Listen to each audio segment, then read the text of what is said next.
through quite a few different sessions today. I think the one that stood out for me the most was when we were discussing the different therapy that could be provided for children. You know, when we were looking at the music therapy, which was fab. I've seen the videos, and actually the video of that young girl. Yeah, that interested me, especially because my background is fine art. I'm really interested in taking that further and looking how we can get into our authority and doing a bit of more art therapy with some of the children I work, especially some of the children with complex needs where they find communication quite difficult. And it's almost like you get in tooling then, do you think? So you can start having that conversation with some of them.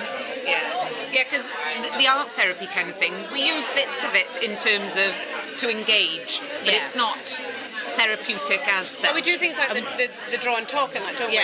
You know, we do that with them, but then that's not... But having the intensive therapeutic...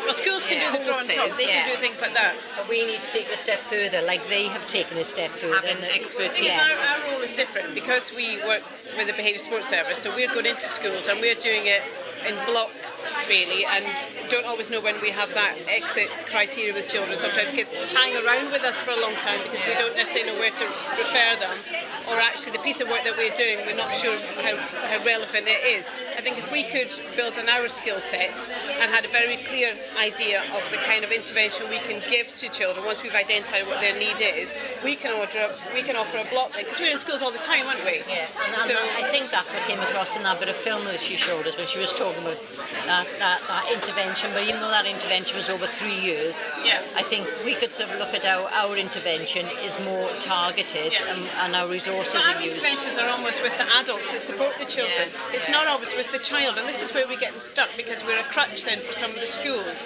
because we're going in and we are hanging on to these class teachers who are